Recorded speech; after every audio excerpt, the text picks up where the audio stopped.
My name is Emily, and I used to believe in fairy tales. Once upon a time, I'm not the kind of woman who waits around for a prince. I built my own castle.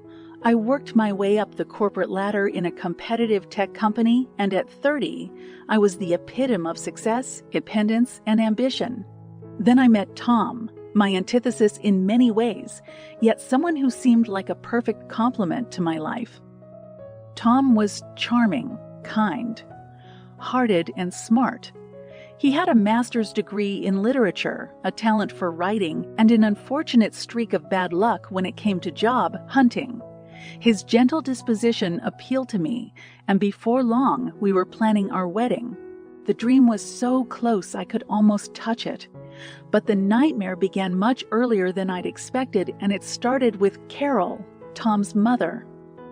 The wedding day arrived, a beautiful morning that should have marked the beginning of a new chapter. As I stepped out of the changing room in my carefully chosen wedding dress, a sleek, modern design that made me feel like a queen, I heard Carol's voice ringing out like a discordant note in what should have been a harmonious symphony. "Emily, are you sure about this dress? It's a bit too showy, don't you think?" Carol eyed me critically, as if I were a piece of art in a gallery she had no intention of appreciating. I looked at Tom, hoping for an ally, a partner, someone who would stand by me. Instead, Tom just chuckled nervously and said, "Mom does have a point. Maybe something more traditional would be better." It felt like a slap in the face. Here was the man I was about to vow my life to, yet he couldn't muster the courage to defend me in the smallest of conflicts. The knot in my stomach tightened, but I pushed it away, attributing it to wedding day jitters.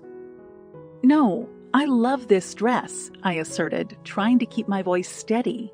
"It makes me feel beautiful, and isn't that what matters?" Before Carol could retort, one of her friends, Linda, chimed in. "Oh, Carol, let the girl have her day. She looks lovely." Carol made a face, as if she'd swallowed something bitter but had no choice but to digest it. "Fine, it's your day. Do as you please." Despite her words, I could feel Carol's disapproval hang in the air, heavy and inescapable. Tom sensed it too, but chose to remain silent, distancing himself from the brewing tension. At that moment, something broke inside me, a fracture so small, yet so significant that I couldn't repair it, no matter how hard I tried. The celebration went on as planned, but the unspoken words, the covert alliances, and the visible cracks were like invisible ink on our marriage certificate, only becoming clear under the harshest of lights. I walked down the aisle, past the smiling faces of friends and family, my heart a mix of joy and apprehension. As I exchanged vows with Tom, a voice in my head nagged at me. "Is this the partnership you dreamed of? Will he stand by you when life gets tough?" I said I do, but those words echoed in my head, each repetition amplifying the doubt that was slowly creeping into my heart. I glanced at Carol, who wore a victorious smile, as if she'd won a battle I didn't even know I was fighting. That was the ill-fated day when I became Mrs. Emily Harper, sealing my fate with a ring, a dress, and a marriage that had already shown its flaws even before it had a chance to begin. If only I had listened to my gut, perhaps the unfolding disaster could have been averted. But as they say, hindsight is 20/20, and what lay ahead was a road filled with thorns, pitfalls, and lessons learned the hard way. After the wedding, we moved into my house, a 2-story colonial with a touch of modern design. I'd saved for years to afford this place, and it was my sanctuary, a physical representation of my hard work and independence. Tom was captivated by it, or so he said. The entire house was my design, my choice, and a reflection of who I was as a person.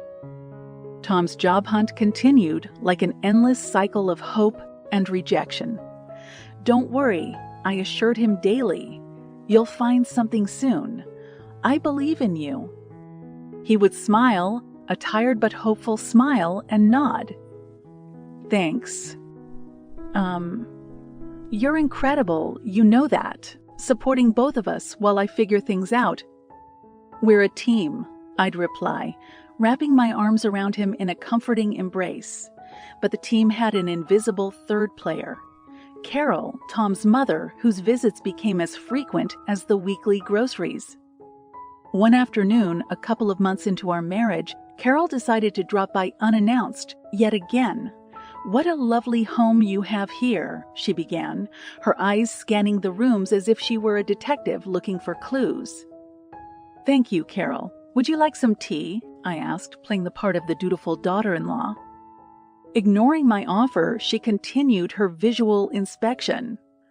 "Oh, so you have such a nice house, and you didn't even let Tom contribute.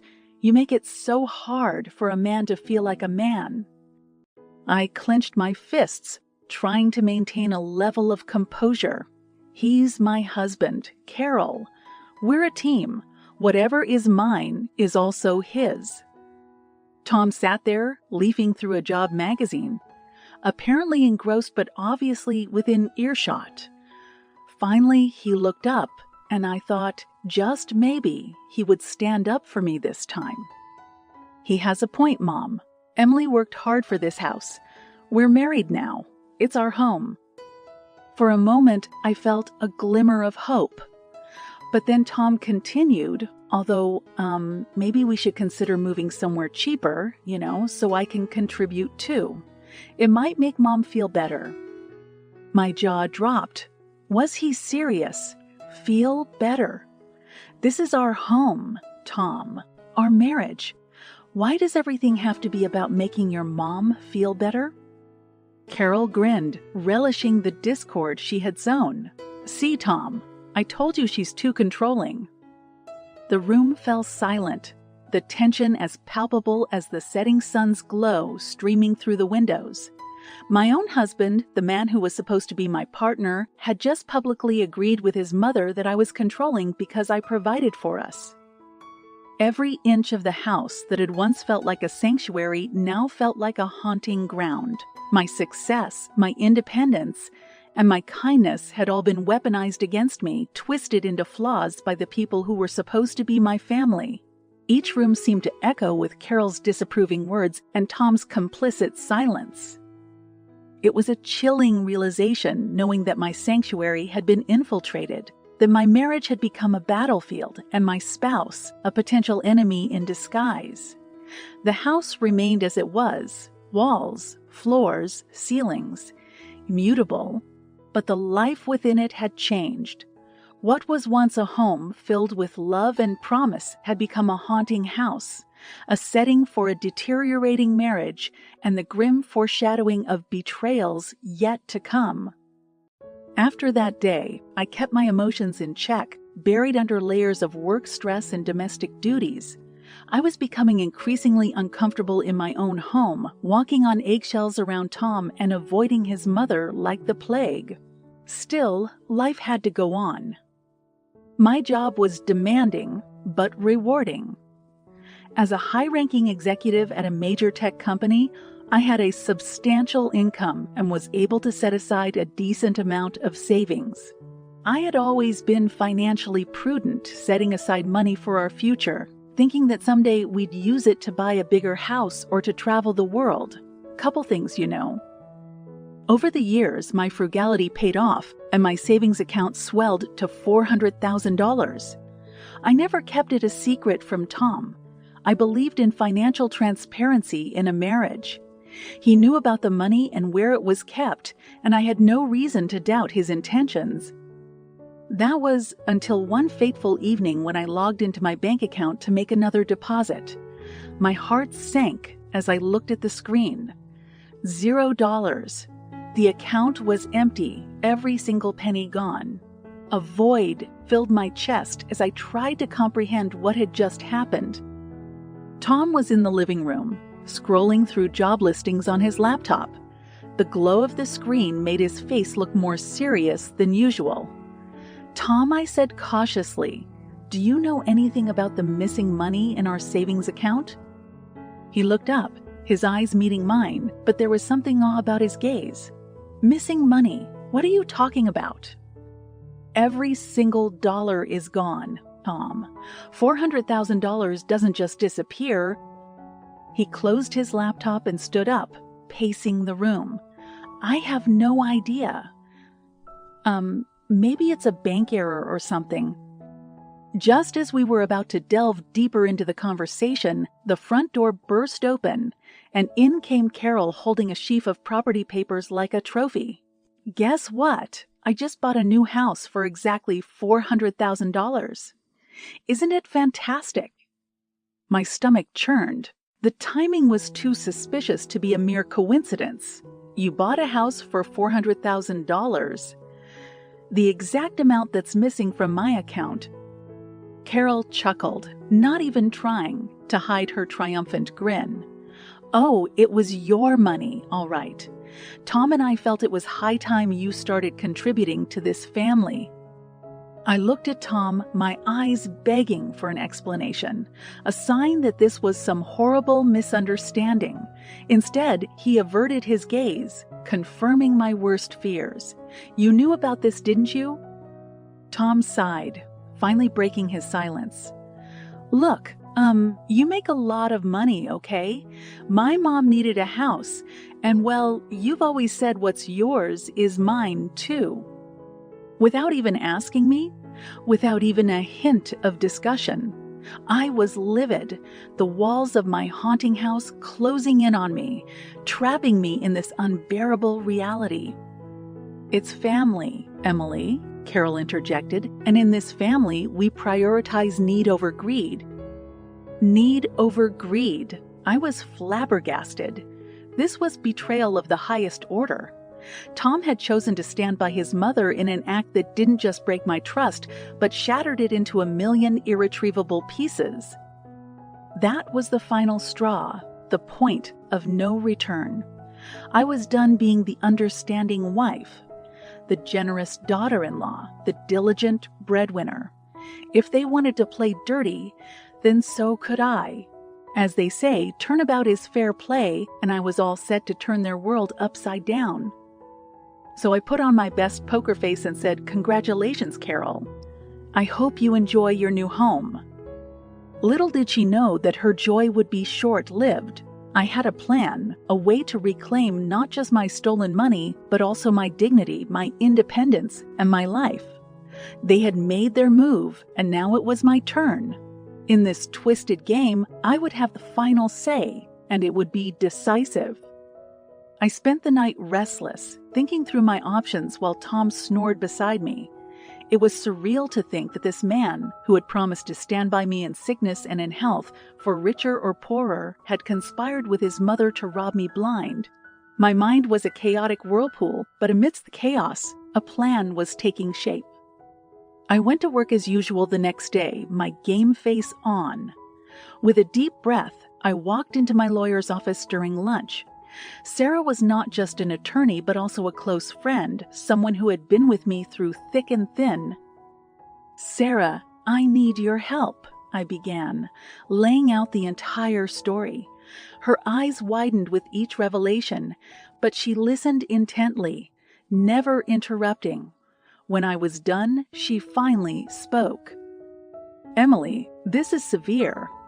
If what you're saying is accurate, you have a case not only for divorce, but also for criminal charges against Carol and potentially Tom as well." "I know, and I want to proceed. I can't let them get away with this. We'll need evidence, bank records, communication, everything.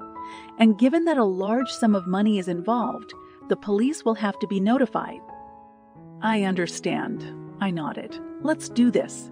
By the time I got home, the seeds of my plan had already started to sprout.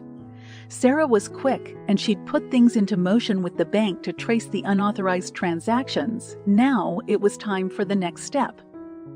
"I've been thinking," I began cautiously, confronting Tom in the living room. "Maybe you and your mom are right. I should be more giving, more understanding of family needs."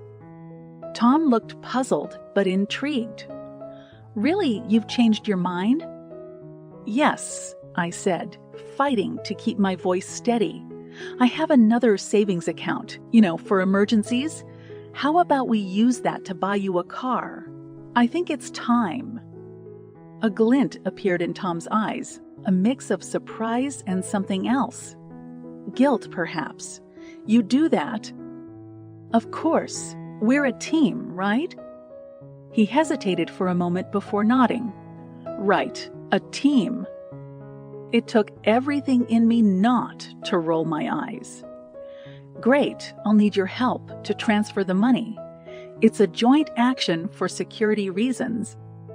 His eyes narrowed, but it was too late to back out now. Sure, when do you want to do it? How about tomorrow? Okay, sounds good. Little did he know that agreeing to this would be his undoing. With the bank already alerted and tracing actions on my account, this new transaction would tie him directly to any unauthorized activities, like the missing $400,000. As I lay in bed that night, the gravity of it all began to weigh on me. I was about to turn in my own husband and his mother to disrupt multiple lives, including my own. But then I remembered the tears I'd shed, the pain I'd endured, and the utter humiliation they'd put me through. No, this was justice. They'd stolen more than money. They'd tried to rob me of my self-worth. Sleep came surprisingly easy that night. For the first time in months, I felt like I had regained some control, and I was going to see this through, no matter the consequences. The sun seemed to shine brighter than usual the next morning, as if the universe was aligning itself with my newfound resolve. I dressed meticulously for work, choosing an outfit that made me feel powerful, like I could take on the world. Today was going to be the day of reckoning. I waited anxiously until the afternoon, long enough to ensure Tom would be awake and idly searching the internet for jobs he'd never apply for. My phone buzzed with a text message from Sarah. All set on this end. We'll be monitoring the account in real time. Go for it. My heart pounded as I dialed Tom's number. Hey, are you ready to do that transfer for the car? Yeah, sure. What do I need to do? He replied, a little too quickly, a little too eagerly. I walked him through the steps, describing where to find the authorization code I had set up earlier with the bank. It was a simple transfer, just a couple thousand from one account to another. But crucially, it required dual verification, and that would leave a digital trail leading straight to Tom. Okay, it's done, Tom said, sounding pleased, maybe even relieved. We really are a team, huh? Yes, we are, I replied, barely able to keep the tremor out of my voice. After hanging up, I took a moment to compose myself, pushing down the rising tide of emotions. This was no time to get sentimental. They had forced my hand, and the die was now cast. Sarah texted me a couple of hours later. Got it. We have all the evidence we need. I'll contact the police. I felt both elated and hollow at the same time. I had done it. I had secured the evidence to prove their treachery. But in doing so, I had also turned my life upside down. I was now on a one-way street with no turning back. When I got home, I found Tom sitting on the sofa, a smug smile on his face. How's my generous wife? Looking forward to our test drive this weekend. Actually, there's been a change of plans, I said, my voice icy calm. The doorbell rang, right on cue. Would you mind getting that? A look of confusion crossed his face as he opened the door to find two police officers standing there. Mr. Thomas Anderson, one of them asked. Yes, that's me, Tom stammered. You're under arrest for unauthorized access and transfer of financial assets, the officer declared, pulling out a pair of handcuffs. The color drained from Tom's face, his eyes widening in disbelief. Then, he looked at me, realizing the trap he'd walked into. Emily, what did you... "It's over, Tom," I interrupted, savoring the moment but feeling an unanticipated pang of sorrow. "I told you we were a team, but every team has its MVP, and let's just say you didn't make the cut." As they escorted him out of my house, the house I had worked so hard to build and maintain, I felt an odd mixture of relief and devastation. My marriage was a sham, my husband a thief, and his mother an even bigger one. But for the first time in years, I was free from their manipulation, deceit, and emotional abuse. Sarah had already begun the legal proceedings for both the criminal case against Carol and Tom, as well as my divorce. The wheels were in motion, grinding inexorably toward justice. But as I stood there alone in the echoing emptiness of my living room, I realized that the sweetest revenge of all was reclaiming my life. And reclaim it I would. Weeks rolled by, a blur of legal jargon, court appearances, and sleepless nights. Despite the emotional toll, I couldn't help but feel an undercurrent of anticipation. I knew that justice was within reach, that the day I had longed for was imminent. Sarah had been meticulous, gathering irrefutable evidence that left both Tom and Carol without an alibi. Finally, the day of the trial came. I sat nervously in the courtroom, my eyes meeting those of Carol and Tom across the room. They looked haggard, the facade of arrogance and entitlement finally shattered. As the proceedings began, my lawyer made our case, presenting evidence of the unauthorized transfers, phone records, and even security footage showing Carol at the bank, possibly meeting an accomplice. Then it was Carol's turn to take the stand. She was a shadow of her former self, but her eyes still held a flicker of defiance. "Mrs. Anderson, did you steal $400,000 from Emily Anderson?" my lawyer, Sarah, asked pointedly. "I didn't steal anything," Carol spat out. "I'm family. The money was as much mine as it was hers." "So you believe that being family entitles you to take someone's hard-earned money without asking?" Sarah queried, a note of incredulity in her voice. "It was for a good cause, buying a home. Emily has plenty of money. She wouldn't miss it." "Oh, I missed it. All right," I interjected, unable to hold back. The judge gave me a stern look, but I couldn't care less. This was my moment of reckoning, and I would not be silenced. The prosecution then turned its attention to Tom, who looked visibly shaken. "Mr. Anderson, were you aware that your mother took this money from Emily?" After a pause, he mumbled, "I didn't think she'd go through with it." "So you knew about the plan?" Yes," he stuttered, finally breaking. The room seemed to go silent, hanging on this admission of guilt. It was the final nail in the coffin. When the judge pronounced the sentences, I felt a rush of emotions. Carol was found guilty of grand theft and was sentenced to 5 years in prison.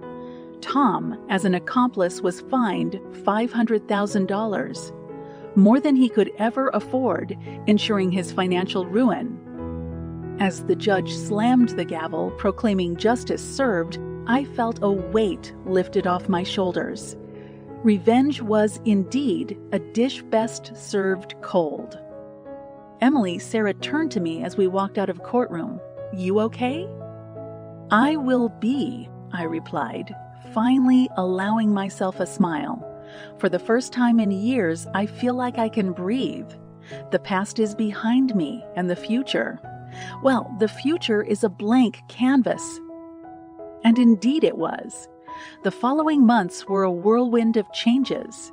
The divorce was finalized, leaving me with full ownership of my assets. I dove back into my career with renewed vigor, landing a promotion that relocated me to a new city, a fresh start in every sense. But before leaving, I made one final visit to the prison where Carol was serving her sentence. I needed closure, a full stop to that chapter of my life. As I stood on the other side of the glass, Looking into the eyes that had once looked down on me, I felt no hatred, only pity. "Was it worth it, Carol?" I asked, my voice tinged with a sorrow I hadn't expected to feel. Her eyes met mine, and for the first time, I saw a glimmer of regret. "No," she whispered. "It wasn't." I nodded, turning away without another word. Revenge was sweet, but reclaiming my life was sweeter. And as I walked out into the sunlight, I knew that while the past might shape us, it doesn't define us.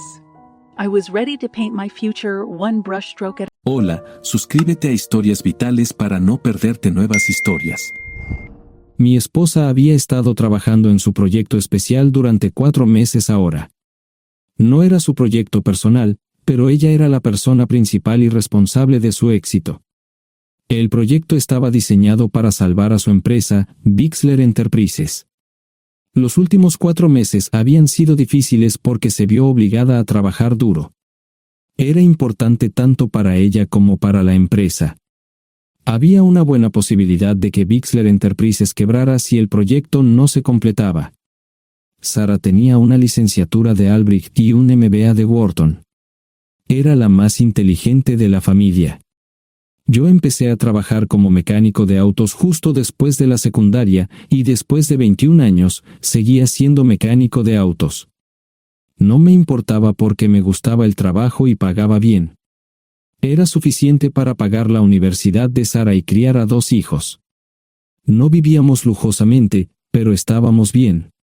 Los niños ya se habían mudado, y las cosas iban bastante bien con nuestros ingresos. Sara quedó embarazada 3 meses después de casarnos a la edad de 18 años. Durante los primeros años de nuestro matrimonio, vivimos con mis padres. Ellos tenían una gran casa vacía ya que 4 de mis hermanos se habían mudado. Eso significaba que teníamos una niñera mientras Sara completaba sus primeros años de universidad. Debido a 2 embarazos, la carrera de 4 años le llevó 6 años completarla. Fue difícil, pero lo logró. Siempre tuve trabajo y nunca me faltó trabajo extra si lo necesitaba. Después de que Sara se graduó de Wharton, alquilamos nuestro propio lugar.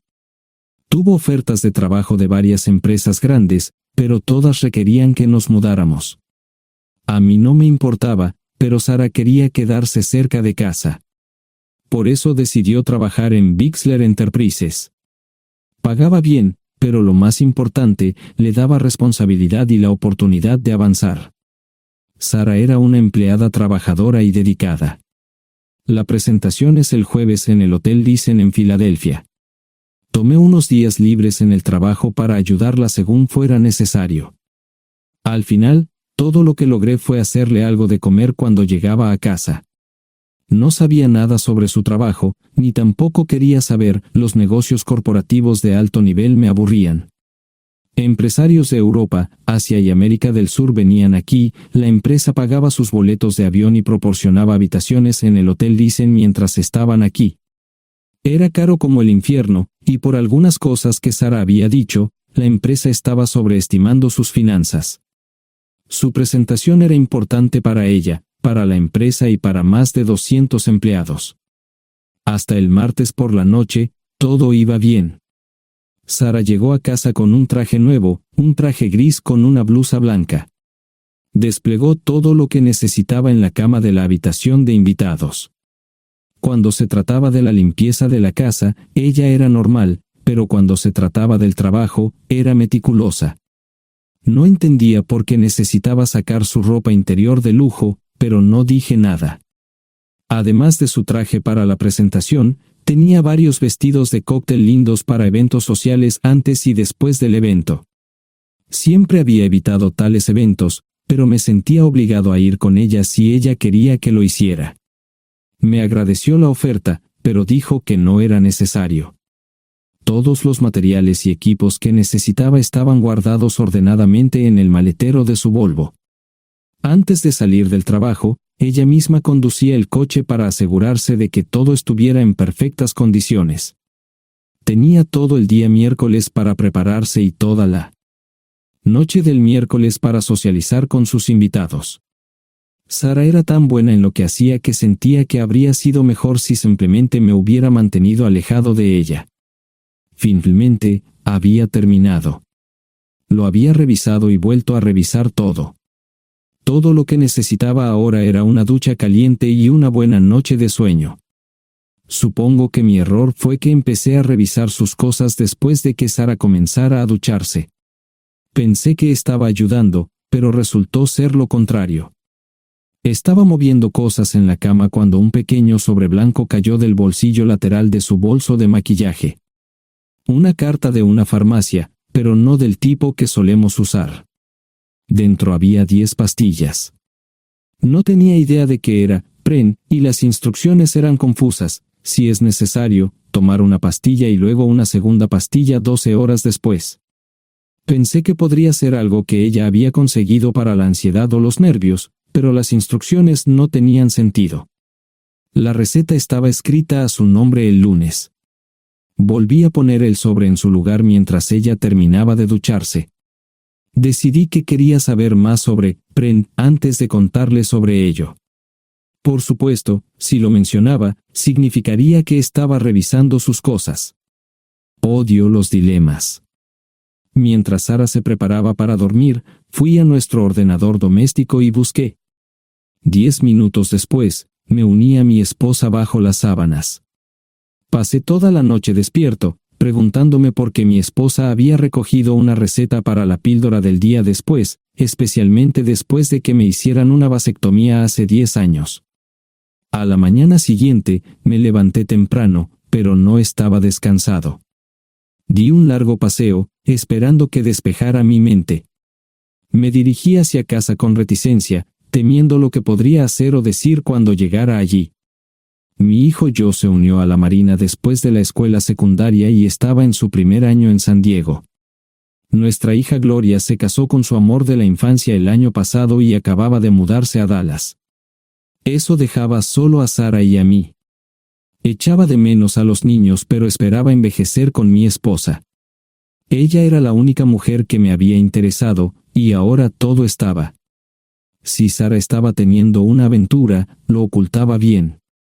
Por supuesto, nunca la vigilé. Nunca miré sus correos electrónicos o llamadas telefónicas. No tenía razones para hacerlo. No tenía forma de saber qué estaba haciendo en el trabajo o después del trabajo. Confiaba en ella completamente. Ion, ¿dónde demonios has estado? ¿Quieres huevos o algo? No, solo café. No me sentía con muchas ganas de hablar. ¿Qué pasa, cariño? Solo son 3 días. Puedes venir si quieres, pero te aburrirás como una ostra. No, realmente no quiero ir, pero odio dejarte sola. Me preocupo cuando no estás aquí. Es muy dulce, querido, pero estará bien. No voy a salir del hotel en todo este tiempo. Pasaré la mayor parte del día asegurándome de que la sala de conferencias esté lista, y esta noche tendré una agradable charla con nuestros posibles clientes. Mañana, probablemente ni siquiera tendré la oportunidad de ir al baño. Llegaré a casa lo más temprano posible el viernes, te prometo un gran fin de semana si sabes a lo que me refiero. Todo eso suena bien, pero no puedes culparme por preocuparme. Soy un mecánico de autos, y tengo una esposa hermosa y exitosa. A veces tengo la sensación de que estás menos interesada en mejorar nuestra situación familiar que en avanzar en tu carrera. Detente, maldita sea, Ion. Siempre he respetado lo que haces para ganarte la vida y nunca he insinuado lo contrario. Criaste a 2 grandes niños y me pusiste a través de la universidad. Eres un gran esposo, un gran padre y un buen proveedor, y nunca olvides eso. Terminé mi café mientras ella recogía la mesa. ¿Quieres que te llame? No, no es una buena idea. Tendré el móvil apagado, y voy a apagar el teléfono de la habitación por la noche para poder dormir. Te llamaré siempre que pueda. La ayudé a cargar el coche, era tan meticulosa con eso como con todo lo demás. Trabajando, le llevaría 3 horas llegar al Hotel Dicen. Me quedé en el porche y la vi marcharse. No me molesté en preguntarle por las pastillas. Pasé el resto de la mañana en el porche. No recuerdo haberme preocupado tanto como ahora. Me sentía pequeño e insignificante. Me sentía fuera de mi liga. Era un tipo de pueblo con un trabajo mediocre y una esposa exitosa. Era una combinación equivocada.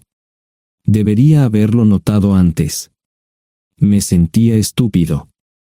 El mejor traje que tenía era una chaqueta azul y un par de pantalones. Al menos tenía algunas corbatas, aunque tenían 10 años de antigüedad. Acababa de terminar de vestirme cuando sonó el teléfono fijo. Oye, cariño, solo quería avisarte de que llegué bien. ¿Tuviste un buen viaje? Supongo que el tráfico no estaba demasiado denso. Estuvo bien. Te llamaré esta noche. Ahora tengo que irme. Estoy en la habitación 714, Sara. Puedo estar en casa de mis padres o en la de mis hermanos esta noche si quieres llamarme a mi móvil. De acuerdo. Suena el teléfono móvil. Te quiero, tengo que irme. Me tomé mi tiempo para llegar a Filadelfia. No fui directo al Lisen, primero me detuve y compré un filete con queso. Prometí hacer una larga noche. No estaba seguro de qué iba a hacer.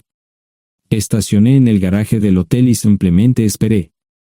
Tarde o temprano, tenía que entrar en el hotel. Simplemente no podía decidir cuándo hacerlo.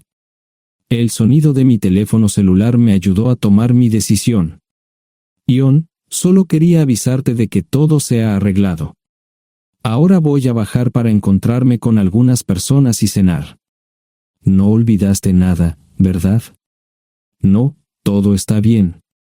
Tengo todo en mi habitación para mañana. ¿Necesitas algo? No, Ion, relájate. Voy a apagar mi teléfono. Te llamaré mañana por la mañana. ¿De acuerdo? Ríe, diviértete. No es divertido, Ion, es trabajo. No parecía estar demasiado fuera de lugar. El vestíbulo, el restaurante y las salas de conferencias estaban llenos de gente, así que pude pasar desapercibido. Había un folleto pequeño y bonito que mostraba el diseño de todas las habitaciones del hotel. Me paseé por las diferentes habitaciones y me detuve en las paredes, mirando alrededor entre la multitud. No tenía ni idea de qué haría si Sara me veía.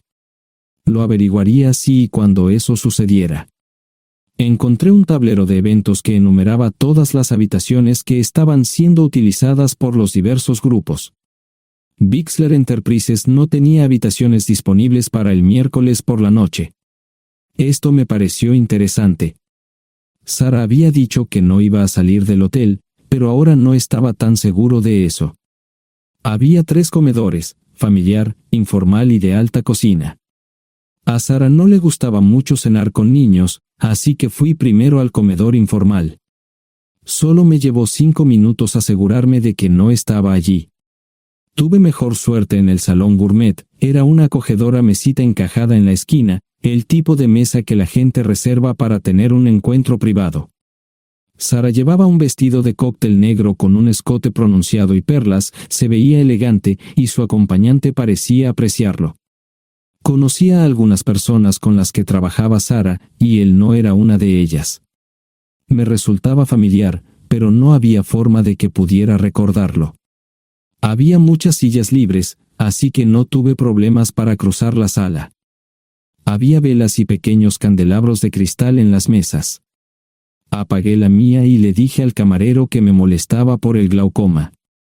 Pedí el plato de pollo de siempre y me acomodé. El camarero me sirvió el café por tercera vez. Disculpe, el tipo en la mesa de enfrente me parece muy familiar. ¿Sabes quién es? Sí, ese es Malcolm Eugene Foote.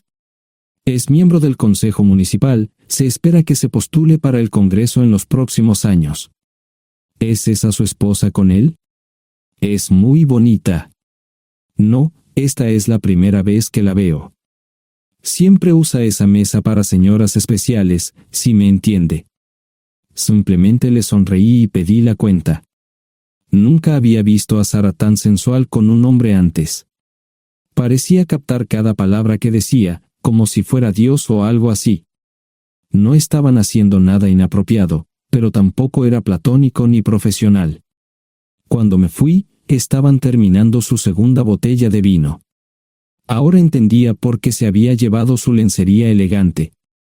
Me acomodé en una esquina del vestíbulo para que no me vieran. 10 minutos después, salieron del restaurante. Ella le tomaba la mano mientras caminaban por el vestíbulo hacia el ascensor.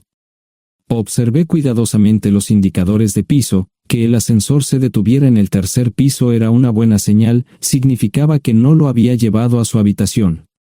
Era una mala señal cuando el ascensor no llegaba al séptimo piso, significaba que ella fue a su habitación. Por si acaso me equivocaba en algo, me senté en el vestíbulo y observé el ascensor durante 1 hora. La gente entraba y salía, pero Sara no estaba entre ellos. Saqué mi maleta vacía del coche y me dirigí al mostrador de recepción. Aunque podía demostrar que era su esposo, me costó trabajo conseguir una tarjeta llave. Se dieron después de llamar a la habitación, pero nadie respondió. Finalmente, estaba en camino a la habitación 714 con la tarjeta llave. Ni siquiera encendí las luces al principio, simplemente me senté en la oscuridad de la habitación durante más de 1 hora. No fue difícil asegurarme de que no regresara a la habitación. Primero, empacé todas sus ropas y pertenencias personales. No dejé nada atrás. Revisé el paquete de Preven, todavía quedaban 10 pastillas en el tocador. De manera muy ordenada, estaban todos los artículos que necesitaría para su presentación al día siguiente. Comencé a llenar la maleta. Había 24 carpetas promocionales especialmente encuadernadas y otras 20 carpetas regulares, todas ellas fueron a la maleta. Un proyector digital fue lo siguiente, seguido de una computadora portátil. Tomé su bolso y su celular, que había dejado en la habitación. Todo lo que tenía consigo era un bolso de mano y probablemente un tubo de lápiz labial. Di una vuelta por la habitación tan cuidadosamente como lo hizo ella para asegurarme de no perder nada. Una vez satisfecho, dejé las llaves del coche y mi anillo de bodas en el tocador. Aparte de esos 2 objetos, la habitación estaba completamente vacía. El ascensor se dirigió directamente al estacionamiento, no tuve problemas para llevar 2 maletas, y 20 minutos después, estaba en la autopista rumbo al norte. Pasaban las 3 de la madrugada, no tenía idea de que había pasado tanto tiempo. 1 hora o 2 después, sonó mi teléfono celular, la identificación de llamadas mostraba el número del Listen. ¿Ion? Sí, ¿dónde estás? Estaré en casa pronto. Eso fue todo lo que dije. Hubo silencio en el otro extremo de la línea. Los vendedores tienen un viejo dicho, el primero que habla pierde. Pareció una eternidad antes de que ella hablara. Ion, lo siento. No preguntó nada y simplemente colgó. Apagué mi teléfono, era obvio que había regresado a su habitación. Más tarde ese día, tenía que dar una presentación que salvaría a su empresa y le daría un ascenso. Metí las maletas en el desván del garaje. Sara nunca iba allí y nunca pensó en buscar algo allí. Por supuesto, en este punto, estoy bastante seguro de que no importaba. Primero, recogí todas mis ropas y pertenencias personales. La mayoría de los hombres tienen sus propias herramientas, generalmente es un requisito para el trabajo. Pasé por la tienda, cargué las mías en el Subaru y recogí mi último cheque de pago. Para entonces, los bancos ya estaban abiertos, no tuve que hacer ninguna manipulación financiera complicada. Simplemente retiré todo el dinero de mis cuentas. Almorcé en Hagerstown, Maryland. Tenía suficiente dinero para vivir durante unos años, pero sabía que estaría buscando trabajo muy pronto. Sara y yo éramos parecidos en eso de que a ambos nos encantaba trabajar. La voy a extrañar. Pasé un par de horas en las cuevas del Uray y alquilé una habitación cerca de Whitewell. No tenía idea de qué iba a hacer. Era sábado, y me encontré sentado en el acuario de Chattanooga, observando la naturaleza que nunca había visto antes. Pasé unas horas simplemente relajándome y decidí que era un buen lugar para estar. Compré un pase anual para el acuario y, para la hora de la cena, tenía un lugar donde quedarme. Era un remolque móvil en el parque, pero estaba amueblado y era económico. No necesitaba mucho. La primera cosa que haría el lunes por la mañana sería conseguir un trabajo. Un buen hombre de mantenimiento siempre puede conseguir un trabajo, especialmente si está dispuesto a trabajar duro. Podría permanecer discreto hasta que fuera el momento de renovar mi licencia de conducir o las etiquetas del coche, me preocuparé por eso cuando llegue el momento. El domingo por la tarde, llamé a Gloria. Me sentí obligado a informarle sobre lo que estaba sucediendo, pero Sara ya se lo había contado. Fue bastante franca con Gloria sobre lo que había pasado, dijo que había engañado, que la sorprendí, que me fui y que ella perdió su trabajo. Me sentí mal porque ella perdió su trabajo, pero ese era el precio que tenía que pagar. Le pedí a Gloria que le dijera a Josh lo que estaba sucediendo la próxima vez que hablara con él. También le dije que la llamaría aproximadamente una vez al mes para verificar cómo iban las cosas. No le dije dónde estaba. Para el mediodía del día siguiente, tenía un trabajo. En realidad, estaba a poca distancia del parque de remolques, con el Waffle House a mitad de camino. ¿Qué más podría querer un hombre? No sé cómo manejaron el papeleo, pero me estaban pagando $20 por hora sin hacer preguntas. Estaba feliz, y ellos también. Ni siquiera tendría que tocar el dinero que traje conmigo. Unos 2 meses después, Gloria me informó que Sara se había mudado de la casa y estaba viviendo con sus padres.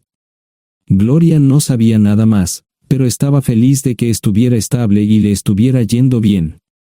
Josh me llamó desde San Diego solo para informarme que iba a hacer un crucero. Era técnico en aviónica en un portaaviones, intentó explicar qué hacía exactamente, pero estaba más allá de mi comprensión. Nunca supe mucho sobre cosas técnicas. Ambos tuvieron cuidado de no decir nada malo sobre su madre, aprecié eso.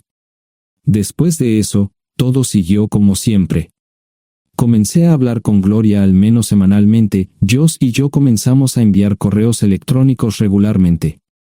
Gloria hablaba regularmente con Sara, pero decía muy poco sobre lo que estaba haciendo o dónde estaba. Nunca presenté la solicitud de divorcio, y parece que Sara tampoco lo hizo. Tengo una licencia de conducir de Tennessee y las etiquetas en el Subaru. Comencé a frecuentar un bar local un par de veces al mes y tuve encuentros casuales, 2 mujeres se alternaban como mis compañeras nocturnas regulares. No buscaban compromisos, y yo tampoco, parecía funcionar bien para todos nosotros. La vida era buena. Eso fue hace mucho tiempo, y gradualmente olvidé a Sara.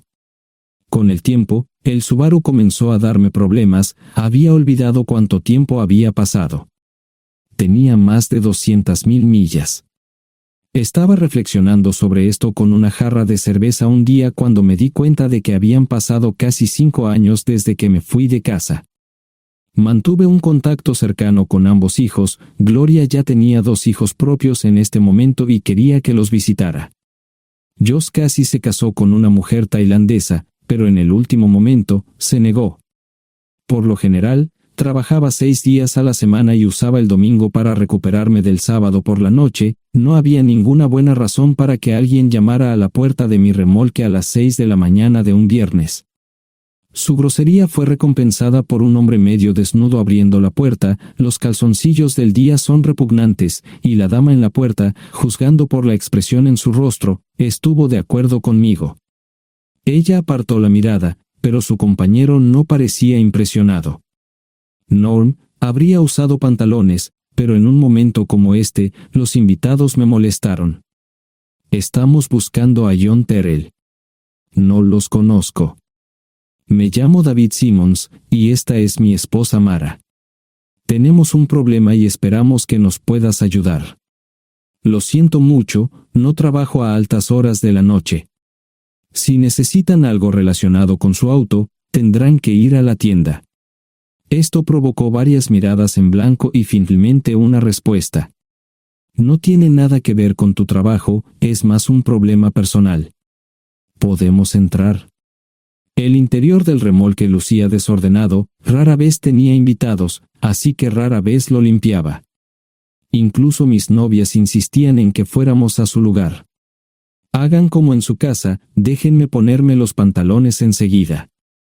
Al entrar en el dormitorio, dejé la puerta abierta solo para mostrarles lo hospitalario que soy. También me puse una camisa. ¿Les gustaría tomar café? Solo tomará unos 10 minutos. Aparté algunas cosas del sofá para que pudieran sentarse, no hubo respuesta a la pregunta del café. Tenemos una hija adoptiva de 4 años y otra de 2 que necesita un trasplante de médula ósea, y esperamos que nos puedas ayudar. Estamos dispuestos a pagarte si es necesario. ¿Con mi médula ósea? No, queremos usarla y estamos dispuestos a compensarte por cualquier inconveniente. Creo que quieren comprarla. Estaba actuando como un listillo, y de repente me di cuenta de ello. Estas personas eran serias, tenían un problema real y estaban buscando ayuda. Lo siento mucho, no quise interrumpir. Por favor, continúen.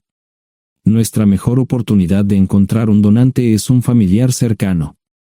Eres nuestra mejor esperanza. Mira esto. No quiero ser un grosero, pero creo que se equivocaron de persona. ¿Cuándo nació su hija? Cumplirá 5 años en julio. Marche Simons habló por primera vez, y sonó sincera. Odio ser el portador de malas noticias, pero me hice una vasectomía hace 15 años. No hay forma de que pueda ser su padre. ¿Por qué tu nombre estaba en el certificado de nacimiento? No puedo responder eso, tal vez deberían preguntarle a su madre. Esa afirmación fue recibida con silencio. Sentí pena por estas personas, pero no sabía cómo ayudarles. ¿Cuál es el nombre de la madre? Sarah Lise Terrell. No encontraba las palabras. Tal vez no debería haber tomado esas malditas pastillas de ella, por supuesto, entonces esas personas no tendrían una hija en absoluto. Todo lo que pensaba que había superado el dolor, y aquí está de nuevo, viejos recuerdos de mi esposa teniendo relaciones sexuales con ese maldito político de Filadelfia. Estaba empezando a olvidarlo todo, y ahora estaba de vuelta. Maldita sea. Ahora entiendo y pido disculpas por mi grosería e insensibilidad. Haré todo lo que esté en mi poder para ayudarles. En primer lugar, porque no puede Sara hacerse un trasplante de médula ósea. Médicamente, no puede. ¿Por qué no? Es madre, tiene que ser una donante adecuada. Oh, ella es una donante adecuada, pero está demasiado enferma. Los médicos se negaron siquiera a considerar utilizarla. ¿Enferma de qué? Está muriendo de insuficiencia hepática. Le quedan menos de 6 meses de vida. Esto no tiene sentido. Siempre ha estado perfectamente sana. Además, no creo que un hígado enfermo le impida donar médula ósea.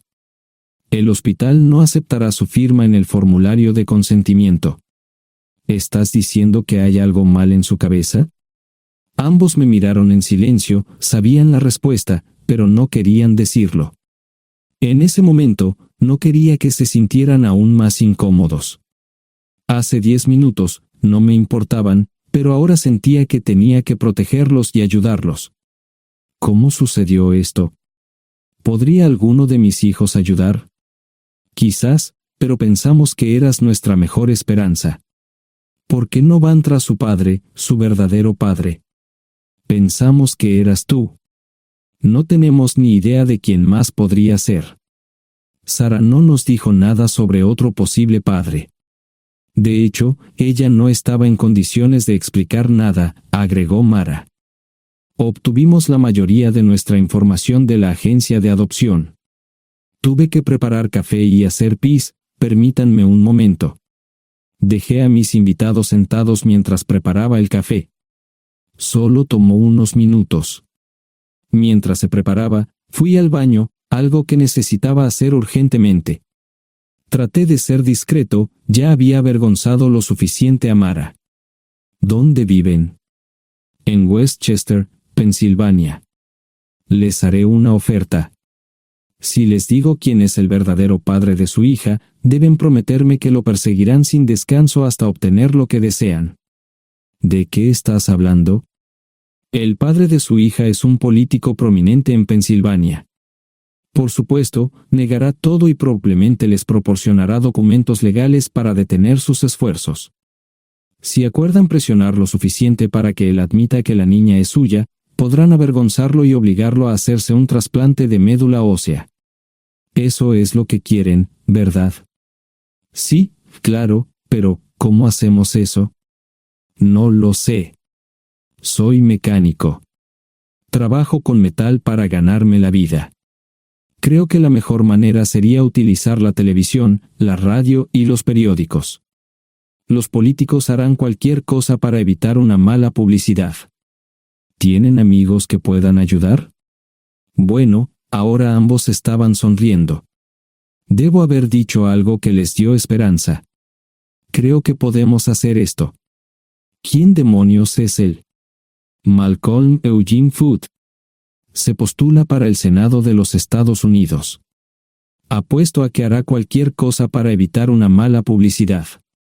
El café estaba listo, pero David y Marchen no podían esperar para llegar a casa. Antes de irse, les dije cómo ponerse en contacto con Gloria y Josh en caso de que los necesitaran. Estaba seguro de que ayudarían. También les pedí que me dijeran dónde estaba Sarah. Probablemente estaría en Pensacola antes de que ellos regresaran a Westchester. Me corté el pelo y compré una camisa nueva. Sarah era una tramposa que arruinó mi vida, pero aún así quería lucir bien cuando la viera. Era otro remolque, pero esta vez era un bonito doble nuevo. Allí estaba su Volvo con una llanta desinflada y un parabrisas roto. La mujer que abrió la puerta no era Sarah, parecía que la habían empapado fuerte y la habían dejado empapada. Tenía al menos 45, tal vez 50, y debió haber tenido una vida difícil. La falta de maquillaje no ayudaba, y simplemente se veía horrible. No tuve la oportunidad de abrir la boca. Caray, si no es John Terrell. Nunca esperé verte aquí. Tuve que usar la vieja línea, me estás poniendo en desventaja. Sherry Hart. Pasa, entra. ¿Quieres una cerveza? No, pero gracias. Estoy aquí para ver a Sarah. Sherry cruzó la habitación y se detuvo en el buffet del comedor. Aquí está, John. Mírala todo lo que quieras. Su mano señalaba una urna de latón que estaba en el centro del buffet vacío. Supongo que llegué demasiado tarde. No me moví, solo me quedé mirando el contenedor frente a mí. ¿Puedo tomar una cerveza ahora? Sarah se mudó a Pensacola después de dar a su bebé en adopción. Compró el remolque con el dinero que recibió de Bixler Enterprises después de que la despidieron. Tenía una participación en las ganancias, 401k, y vacaciones y días de enfermedad. Eventualmente, consiguió un trabajo en una fábrica local de prendas de vestir donde trabajaba en el departamento de envíos. Allí fue donde conoció a Sherry. Sherry alquilaba una habitación de Sarah. Cada centavo que Sarah ganaba iba para el alcohol. Empezó con vino y gradualmente pasó a bebidas más fuertes, las más baratas. Eventualmente, perdió su trabajo debido a su alcoholismo y se vio obligada a usar sus ahorros. Nunca salió con nadie ni salió a ningún lado. Sherry se quedó con ella, pagó sus servicios públicos y compró alimentos que Sarah no comía. Le llevó más de 3 años quitarse la vida. Increíblemente, ella tenía un testamento y me dejó un doble remolque y un Volvo. Sherry explicó que Sarah estaba tan angustiada por lo que había hecho que simplemente se rindió. No intentó evitar el embarazo ni siquiera terminarlo. La adopción se había arreglado meses antes de que naciera el bebé. Nunca volvió a trabajar, excepto en los trabajos clandestinos que hacía mal. Sherry dijo que Sarah no parecía tener ambición ni propósito en la vida. Sarah hablaba mucho de mí pero tenía miedo de intentar contactarme. Gloria le dio mi número, pero nunca me llamó. Era como si su aventura de una noche la hubiera lastimado más a ella que a mí. Estuve allí durante 2 semanas y luego vendí el remolque de Cerry por $1 y obtuve $3,000 por el Volvo. 2 días después, estaba en Westchester visitando a mis nuevos amigos David y Marche. Malcolm Eugene Foote resistió al principio, pero David y Marche lo presionaron hasta que cedió. Insistió en pruebas de ADN, que demostraron que era el padre. Para salvar la cara, más o menos lo obligaron a someterse a un trasplante de médula ósea, que fue exitoso. La carrera política y la vida familiar de Malcolm no dejaron una impresión favorable. Su caída en las encuestas fue tan rápida que el partido lo reemplazó por otro candidato unos meses antes de las elecciones. Su esposa solicitó el divorcio y fue muy pública al respecto. Sara y yo estamos viajando ahora a Dallas para ver a Gloria y a mis nietos. No sé cuánto tiempo mantendré a Sara conmigo, probablemente hasta que tenga a alguien.